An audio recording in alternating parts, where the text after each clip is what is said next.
Eu estou fazendo uma série chamada 40 Dias de Textos Proféticos. A cada dia eu escolho um texto que são fortes, emocionais, para tentar trazer uma reflexão devocional. Meu objetivo não é estudo bíblico. Mas nesse processo a gente percebe, pelo menos eu percebo enquanto eu estou produzindo esse material, que fazer um vídeo por dia também é me pegar em momentos diferentes de humor, de pensamento, de situação. Eu sou uma pessoa que sempre falo aquilo que eu estou pensando na época, é uma verdade que eu trago, uma visão que eu percebi na vida e de acordo com esse sentimento que eu faço as minhas palavras para você. E todo dia eu tenho um sentimento diferente. E às vezes eu tento ser fiel a esse sentimento quando eu trago um texto. Eu escolho um texto que naquele dia eu possa estar pensando sobre ele ou refletindo sobre ele. A maioria das vezes eu tento fazer isso. Hoje eu estava querendo trazer um outro texto bíblico. Aí só que eu acordei meio triste, meio mal, meio cabisbaixo. Acordei meio em conflito com as questões do mundo, do Brasil, da cultura, da igreja, de tudo. Eu sou uma pessoa conflituosa no coração, mas eu sempre digo para as pessoas que ter esse conflito não é necessariamente ruim, porque essa tristeza, angústias, conflitos, dúvidas, questionamentos são o caldo, a essência que gera uma visão profética, uma palavra, um questionamento, uma reflexão profunda, uma complexidade de conceitos. Uma pessoa muito em paz não faz profecia. Profecia no sentido de trazer a palavra de Deus. Uma pessoa muito em paz não faz reflexões profundas, importantes. Uma pessoa muito em paz só quer dizer, não, tá tudo bem, tranquilo, vai ali, deita na rede, nem trabalhar trabalho, nem sente a urgência de trazer uma palavra. Então, de certa forma, eu acho que ser uma pessoa que tem um questionamento, tem uma angústia, tem uma inquietação, é importante para a minha profissão, para a minha pessoa, para o meu ministério, para a minha visão. Mas isso não significa que às vezes eu não fico chateado, não fico angustiado, não fico mal. E nesse sentido eu falei, rapaz, eu não vou pregar esse texto não. Eu vou atrás de um que esteja no mesmo espírito que eu. Aí eu fui atrás, vou ler assim o capítulo 1 de Lamentações de Jeremias. Aí fui ler e falei, rapaz, é isso mesmo, meu sentimento é esse mesmo. Sabe? Porque às vezes um texto faz sentido quando o seu coração está na sintonia do texto, ou está vivendo um momento semelhante, ou está numa angústia semelhante, aquele texto fala com você mais forte. É que nem aquela situação de você entrar na igreja 10 vezes, ouvir 10 vezes a mesma mensagem, mas naquele dia que você estava passando aquela questão, o cidadão falou a mesma mensagem, o mesmo texto bíblico, mas tinha tudo a ver com o que você estava vivendo ali. Aí aquele dia parece que a mensagem foi de Deus, foi profunda, né? Tocou em você por causa disso. E o meu sentimento em relação ao texto não é esmiuçá-lo, porque também ao me aproximar desse texto eu senti que é um texto para ser sentido e não pensado. Você entende isso que eu estou dizendo? Porque eu sou uma pessoa, e muitas pessoas da igreja, principalmente tradicional evangélica, são pessoas muito ligadas ao mental. Aí a gente se aproxima de textos para dizer assim, o que isso pode servir para construir uma vida, ou para fazer uma igreja funcionar, ou que isso vai contribuir na doutrina, do nosso conjunto de ideias importantes para defender a igreja diante das heresias do mundo, o que isso pode transformar o coração das pessoas. Então, se você traz um texto bíblico assim, uma palavra assim, um momento do culto que faz isso, foi importante, serviu, mexeu com a iluminação da cabeça das pessoas, com seus pensamentos, então a gente se sente que fez algo importante. E é por isso que muitos pastores e muitas pessoas de igreja mesmo, às vezes acham até a parte do louvor muito sem sentido. Eu não estou dizendo que mas estou dizendo que existem muitas pessoas que são muito mentais. Sabia que tem gente que chega atrasado no culto para perder o louvor e chegar só na hora da palavra? Não estou usando aqui esse momento para ficar criticando gente do louvor, não. Só estou usando o exemplo para dizer que tem pessoas que não conseguem se conectar com a poesia, não conseguem se conectar com o momento. Uma vez uma pessoa disse assim, quando eu era mais novo eu não entendi. Ela disse assim, eu vou assistir aquela série porque aquela série me faz chorar. Eu quero assistir um filme para me chorar. Ah, eu queria chorar hoje, bota aí um filme para mim ver, para mim chorar. Eu nunca entendi isso, porque você, na minha cabeça utilitária, mental, o assistir algo deveria ser para algo positivo, construtivo. Então eu vou assistir algo que me motive, eu vou assistir algo que me diverte, que me alegra, porque me alegrar faz eu viver melhor a vida, construir, amar melhor, né? Pensar melhor. Mas me fazer chorar, que papel tem isso? Só para me sentir dor, para me sentir angústia, para me ter um sentimento ruim? Então eu não entendi esse papel porque talvez não estivesse conectado com o meu coração conflituoso ainda naquela época. E às vezes é isso. Às vezes a gente se aproxima de um texto que é mais de lamentação, porque de certa forma nós também estamos sentindo essa lamentação. E ouvir alguém expressando a sua lamentação nos faz também conseguir definir melhor o que está angustiando a nossa vida. Às vezes a gente não sabe expressar em palavras aquilo que a gente está passando. E por não saber expressar, a gente fica com aquilo preso lá dentro e aquilo vai amargando a alma, causando angústias, causando aflições, ansiedades. Quando você menos espera, está respondendo a uma pessoa de forma agressiva e não sabe de onde veio aquela agressividade. Mas a minha vida não era para mim estar sendo agressivo, mas de onde veio essa agressividade? Vem de algo escondido que você não sabe nomear, não sabe descrever.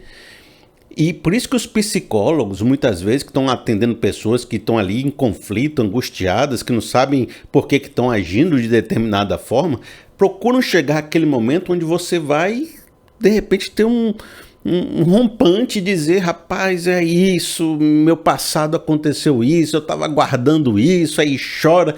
E esses são os momentos especiais que o psicólogo diz que conseguiu quebrar a barreira do silêncio aqui fora e a pessoa expulsou o demônio, aqui eu estou falando com linguagem espiritual. Expulsou o demônio que estava lá dentro. E expulsar o demônio é falar dele, é expressá-lo, é dizer qual é a dor, qual é o trauma, qual é a questão que estava entalado na garganta, porque falar também cura, né? Falar também expressa. Eu vou falar do texto, a última coisa que eu vou fazer é falar do texto, tá? Então, acalma o coração, porque o texto, na verdade, meu sentido é mais ler e sentir ele do que explicar ele. Mas eu estou tratando com vocês de como é importante existir esses textos na Bíblia, para que a gente possa fazer essa reflexão. E você imagina, Davi, se você tivesse conhecido a história de Davi, mas não conhecesse nenhum salmo, como é que você ia perceber Davi? Como é que você ia entender Davi? Talvez você pensasse nele num grande guerreiro, num grande rei, num cara assim que era bom de exército, né? Conquistou território, cara sanguinolento às vezes, matava um bocado de gente, pecador, né? Então você ia perceber uma faceta do Davi. Mas quando você percebe os salmos e junta os salmos com a história dele, você percebe que ele era um cara que se arrependeu profundamente, que ele tinha uma confiança extrema em Deus, ele amava a Deus de todo o seu coração. Aí você percebe que tudo aquilo que ele fazia tinha uma motivação purificada, tinha um cara que era temente a Deus, capaz de se arrepender como quando cometia os pecados de verdade. Tinha uma alma ali dentro, uma alma que aquela ebulição daqueles acontecimentos também tinha por trás daquilo toda uma questão emocional efervescente. Aí você começa a entender, Davi era um guerreiro? Era, mas também era um homem segundo o coração de Deus. E é por causa dos salmos que a gente tem essa compreensão. De forma semelhante, quando a gente vê os profetas, normalmente o Jeremias, parece muito forte as suas palavras exortativas. Parece assim um cara que de repente está carregado do ódio, carregado da vontade de que todo mundo se lasque, porque quando todo mundo se lascar eu vou provar que eu estava certo. Mas quando a gente lê o Lamentações, que a gente está colocando aqui, que foi escrito por Jeremias, há quem discorde disso, mas eu sou clássico nesse sentido. Quando foi escrito Lamentações, para vocês terem consciência? Tem todo aquele período dos profetas avisando Jerusalém do seu pecado, de que vocês estavam cometendo injustiça, de que vocês estavam pervertendo, né? Roubando o pobre, causando desigualdade, sendo idólatras, recusando a aliança com Deus, né? E recusar a aliança com Deus era um problema porque vocês só estavam nessa terra por causa dessa aliança. Ou seja, a posição de vocês foi construída por causa da aliança. Recusar a aliança era um problema sério, um problema grave, e o juízo era exatamente perder a terra. Então havia várias questões que foram alertadas pelos profetas. Os profetas eram considerados as pessoas que mais lutavam pelas questões sociais. Então, você já está acompanhando a nossa série. E eles avisaram muito que viria um povo do norte, a Babilônia, que invadiria Jerusalém, destruir tudo, se vocês não ouviram o clamor de exortação dos profetas. Não ouviram, passou-se o tempo, chegou o momento onde efetivamente o juízo aconteceu. Quando o juízo acontece, a cidade é destruída, vem um cerco, vem tudo queimado, vem levado cativo para os estrangeiros. Você poderia imaginar que o profeta diria, tá vendo, ó, agora se lascaram. Mas quando você lê Lamentações, que é exatamente nesse período, você percebe que não havia ninguém feliz.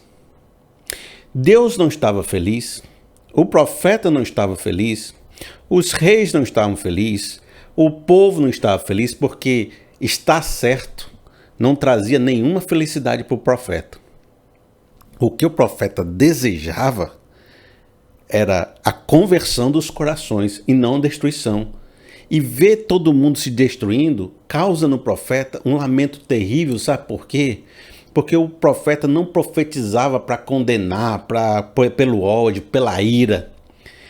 Ele profetizava porque antes de ser boca de Deus, ele era o coração de Deus. Ele sentia a dor de Deus. E por sentir a dor de Deus, ele não fica alegre em ver o povo, o projeto, sabe, a obra chegar naquele ponto. E muito das vezes que a gente se aproxima de um texto profético e vê a força que ele está escrevendo, a gente só imagina a dureza do coração, ou um Deus irado, um Deus, sabe, condenador. Mas às vezes devia imaginar que aquele escrito vem de uma dor, vem de uma inadequação de perceber a destruição que as pessoas estavam fazendo. E quando a coisa acontece, ninguém está feliz. Eles estavam realmente sentindo a dor de Deus e eles estavam realmente preocupados com a condição do povo. E quando o povo sofre, eles também sofrem. Não é uma questão de, olha só o que eu vou falar agora, olha aí, se lascaram. Não era isso. Mas, de outra forma, também é importante olhar esse escrito profético como também uma segunda camada de exortação. Você está olhando, você vai ver o capítulo 1 comigo, que é um lamento de uma viúva, como se Jerusalém fosse uma viúva lamentando por toda a sua destruição. E se você quiser se aproximar desse texto também, para ganhar um pouquinho não só de lamento, mas de temor, de perceber qual é o resultado de você esticar a corda demais até ela espocar, né, até ela arrebentar, também um texto serve de um alerta profundo. Olha, amigo, tá vendo esse pessoal? Eles não se arrependeram na hora que deveriam se arrepender e agora estão sofrendo muito. Estão debaixo de uma tremenda dor. Que essa nunca seja a sua dor. Que você nunca venha passar por isso. Por quê? Porque você entendeu que essa dor é algo tão grande, tão profundo, que essa não é a história que você quer para você. Então você se arrependa antes. Mude seu coração antes, para que através do exemplo dessa dor, você possa entender que não é isso que você quer para a sua vida. Então minha proposta hoje é ler o texto sem explicar o texto. Porque não há motivo de ficar explicando o que está claro no texto. O texto vai conversar com o seu sentimento. Mas minha proposta de reflexão é, a partir do momento que você percebe a força do texto, se você conseguir de alguma forma se identificar o seu momento com algum tipo de tristeza e lamento a partir dessa leitura, seria importante você também escrever um seu lamento.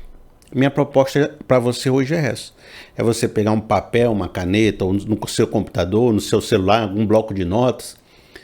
Faz o seu próprio lamento. Por quê? Porque você precisa expulsar de si essa angústia que não se nomeia.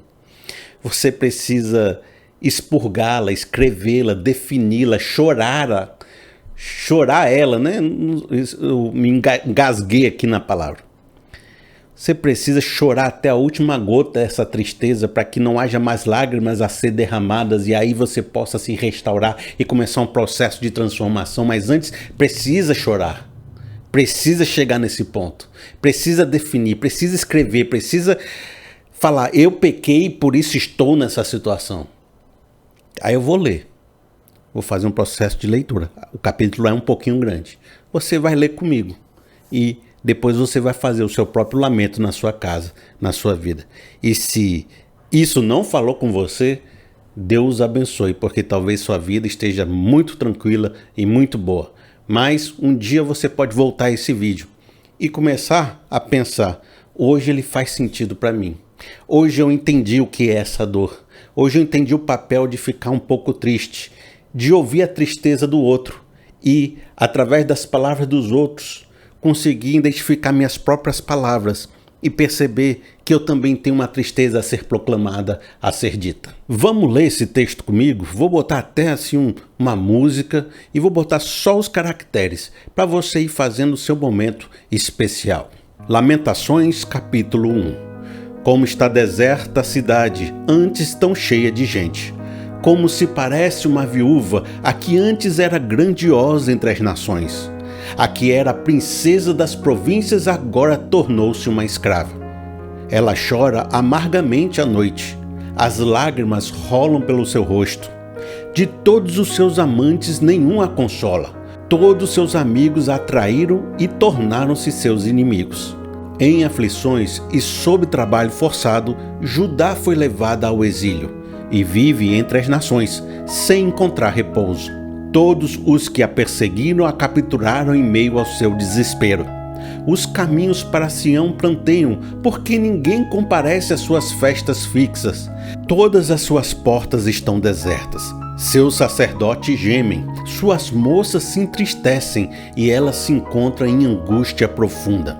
Seus adversários são os seus chefes, seus inimigos estão tranquilos. O Senhor lhe trouxe tristeza por causa de seus muitos pecados. Seus filhos foram levados ao exílio, prisioneiro dos adversários. Todo esplendor fugiu da cidade de Sião. Seus líderes são como corças que não encontram pastagem, sem forças fugiram diante do perseguidor. Nos dias de sua aflição e de seu desnorteio, Jerusalém se lembra de todos os tesouros que lhe pertenciam nos tempos passados. Quando seu povo caiu na mão dos inimigos, ninguém veio ajudá-la. Seus inimigos olharam para ela e zombaram da sua queda. Jerusalém cometeu graves pecados, por isso tornou-se impura. Todos os que a honravam agora a desprezam, porque viram a sua nudez. Ela mesma geme e se desvia deles. Sua impureza prende-se às suas saias. Ela não esperava que chegaria o seu fim. Sua queda foi surpreendente. Ninguém veio consolá-la. Olha, Senhor, para a minha aflição, pois o inimigo triunfou. O adversário saqueia todos os seus tesouros. Ela viu nações pagãs entrarem pelo seu santuário, sendo que tu as tinha proibido de participar das tuas assembleias. Todo o seu povo se lamenta enquanto vai à busca de pão e, para sobreviverem, troca os seus tesouros por comida. Olha, Senhor, e considera, pois tenho sido desprezada. Vocês não se comovem, todos vocês que passam por aqui? Olhem ao redor e vejam se há sofrimento maior do que me foi imposto e que o Senhor trouxe sobre mim no dia que se acendeu a sua ira. Do alto ele fez cair fogo sobre meus ossos, armou uma rede para meus pés e me derrubou de costas. Deixou-me desolada, desfalecida o dia todo. Os meus pecados foram amarrados num jugo, suas mãos o ataram todo junto e os colocaram em meu pescoço. O Senhor abateu a minha força, ele me entregou àqueles que não consigo vencer. O Senhor dispersou todos os guerreiros que me apoiavam, convocou um exército contra mim para destruir os meus jovens. O Senhor pisou no seu lugar a Virgem, a cidade de Judá, e por isso que eu choro. As lágrimas inundam os meus olhos. Ninguém está por perto para consolar-me. Não há ninguém que restaure o meu espírito. Meus filhos estão desamparados porque o inimigo prevaleceu.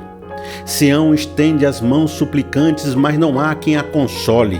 O Senhor decretou que os vizinhos de Jacó se tornem seus adversários. Jerusalém tornou-se coisa imunda entre eles. O Senhor é justo, mas eu me rebelei contra a sua ordem. Ouçam todos os povos, olhem para o meu sofrimento. Meus jovens e minhas moças foram para o exílio. Chamei os meus aliados, mas eles me traíram. Meus sacerdotes e meus líderes pereceram nessa cidade enquanto procuravam comida para poderem sobreviver. Veja, Senhor, como estou angustiada. Estou atormentada no íntimo e meu coração me perturba, pois tenho sido muito rebelde. Lá fora, a espada a todos consome e dentro impera a morte. Os meus lamentos têm sido ouvidos, mas não há ninguém que me console. Todos os meus inimigos sabem da minha agonia, eles se alegram com o que fizeste. Quem dera trouxesse o dia que anunciaste para que eles ficassem como eu. Que toda maldade deles seja conhecida diante de ti. Faze com eles o que fizeram comigo por causa de todos os meus pecados. Os meus gemidos são muitos e o meu coração desfalece. Aquela moça me disse: eu quero um filme para poder chorar. Eu não entendi na época, mas hoje eu entendo melhor. Às vezes a gente precisa de um momento para soltar todas as lágrimas, para escrever a nossa tristeza, para, definir aquilo que angustia o nosso coração. E se a gente fizer isso bem, se a gente colocar para fora, se a gente compreender o nosso pecado, a nossa condição, o nosso momento, eu tenho certeza que não há sol que sempre dure, nem tempestade que nunca passe. Eu sei que esse momento de tristeza também vai passar. E Deus é fiel, Deus é justo. Assim como Ele prometeu um juízo, e juízo veio, também Ele promete muitas misericórdias sobre a nossa vida. E que haja amanhã para você dias melhores. A partir desse momento, depois de jogar essa palavra toda para fora, de fazer essa expurgação, essa purificação, quem sabe não seja o momento para Deus falar com você novas promessas, novas palavras, nova direção. Ou quem sabe Ele não vai trazer um momento de consolação especial para você. Mas não deixe de fazer isso. Exercite. Cada dia é um chamado para a gente fazer um exercício, para a gente fazer uma reflexão.